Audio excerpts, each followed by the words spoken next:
Hibristofilia en hombres, un estudio de caso. Club de Ciencias Forenses.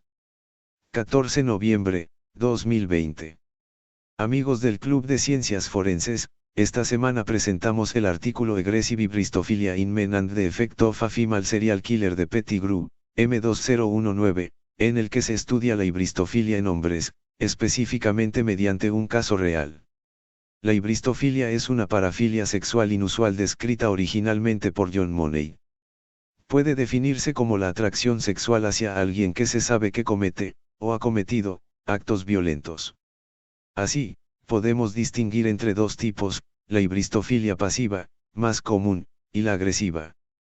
La pasiva se conceptualiza típicamente con casos de mujeres que escriben cartas a asesinos en serie y condenados a muerte. Las intenciones de estas cartas suelen ser establecer o iniciar algún tipo de relación romántica. Los hibristófilos pasivos suelen presentar delirios, creyendo que pueden cambiar al objeto de su afecto. En cambio, la hibristofilia agresiva, más inusual, hace referencia a cuando la persona ayuda a perpetrar los actos de violencia. En estos casos, el hibristófilo no percibe que, realmente, su pareja le está manipulando. Sin embargo, no es habitual que el hibristófilo y la persona objeto de su afecto lleguen a experimentar una intimidad. Comúnmente, el hibristófilo se limitará a fantasear con que se produce semejante contacto. En la literatura al respecto, escasa de por sí, esta parafilia suele describirse en mujeres. Money señala que los estereotipos de género dictan que los hombres son delincuentes y las mujeres pasivas o cómplices. Esta descripción se correspondería con el síndrome de Bonnie y Clyde. No obstante, Money afirma claramente que también puede ocurrir lo contrario. Algunos afirman que la prevalencia, o dominio, de la hibristofilia en mujeres es una extensión de la fascinación de estas por los verdaderos delitos, mucho más que los hombres. Aún así, las motivaciones subyacentes a la hibristofilia siguen siendo especulativas. Sin embargo, el varón heterosexual está ausente en todas esas especulaciones sobre los orígenes de la hibristofilia. Tal exclusión de los hombres en la materia se debe al reconocimiento de la hibristofilia como la única parafilia que se encuentra más comúnmente en mujeres que en hombres. Por tanto, para suplir este vacío, el autor expuso un caso real de hibristofilia agresiva en hombres heterosexuales. Londres, febrero de 2014. Joanne Dennehy fue sentenciada a cadena perpetua por 3 delitos de asesinato y 2 tentativas, entre otros cargos.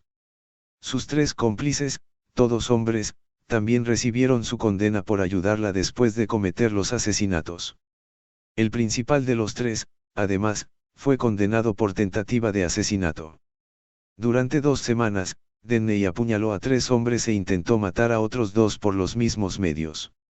El juez de sentencia la describió como una asesina en serie cruel, calculadora, egoísta y manipuladora. Asimismo, apuntó cómo a Dennehy le fascinaban los distintos hombres que entraron en contacto con ella.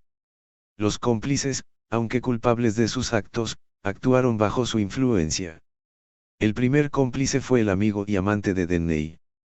Utilizando su conocimiento local, él encontró lugares en los que disponer de los cuerpos de las víctimas. Además, sus acciones facilitaron 2 intentos de asesinato, al llevarla a lugares donde podría atacar a víctimas elegidas al azar. El segundo cómplice, el compañero de casa de Dennehy, ayudó a deshacerse de víctimas y, posteriormente, engañó a la policía. El objetivo era que Dennehy pudiera evadir la aplicación de la ley durante más tiempo. El tercer cómplice dio cobijo a Dennehy y su primer cómplice sabiendo que la policía les buscaba. Así pues, la asesina en serie presentada aquí difiere en sus comportamientos de la literatura existente. Su motivación era la gratificación sexual y sus víctimas no estaban indefensas por edad o la enfermedad. Asimismo, eligió apuñalar a las víctimas y no usar una manera más pasiva de matar, como el envenenamiento o asfixia. Con respecto a sus cómplices masculinos, el segundo y tercero eran padres. Este último tenía 56 años y carecía de antecedentes violentos ni penales. Protegerla mientras intentaba evadir la ley no le sirvió nada más que para obtener la aprobación y gratitud de ella. El segundo, en cambio, sí contaba con antecedentes penales, pero no por delitos violentos. El primer cómplice, su amante, tenía también antecedentes penales, pero no por delitos violentos. En las cartas que escribía a Denney se refería a ella como su diableza carnal, manifestando su atracción sexual y su admiración. Para él, era emocionante perpetrar delitos que él no había, y probablemente nunca hubiera, experimentado de no ser por ella. Esto último coincide con el perfil del libristófilo agresivo. Asimismo, cualquier miedo que puedan sentir hacia la persona objeto de deseo es superado por la atracción y excitación. Lo negativo se torna positivo, experimentan una reacción opuesta a la reacción natural de pánico. Así, los cómplices, e ibristófilos en general, se convierten, en esencia, en personajes cambiados debido a esa fascinación y atracción. Si bien la temática central es la ibristofilia, cabe señalar que el reclutamiento de cómplices también ayudó a la asesina. Tanto en términos prácticos, como a través del poder y gratificación experimentados al hacer que otros cumplan sus órdenes. En cualquier caso, a pesar de la influencia que ejercen otros, la ibristofilia no puede mitigar las acciones. Lo mismo se puede decir de la pedofilia. No puede ni debe permitir ninguna mitigación en casos de delitos sexuales perpetrados contra niños. Cabe añadir que, en las sentencias, si bien es bastante correcto que no contemplaran ninguna mitigación, se aprecia un sesgo de género.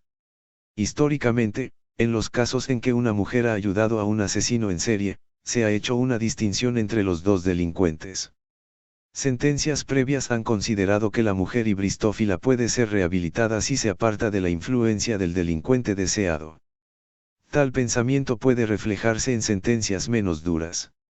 En contraposición, no se consideró lo mismo para este caso, con los cómplices masculinos. Parece así que la afirmación de ibristofilia en hombres es algo ignorada en comparación con las mujeres. Finalmente, es necesario establecer una distinción entre una pareja dispuesta y una pareja cautivada, actuando dentro del contexto de esta parafilia sexual. Se sostiene que un diagnóstico debe tomar nota de cuán alejadas están las acciones del cómplice de su carácter normal. Fuente, clubforenses.com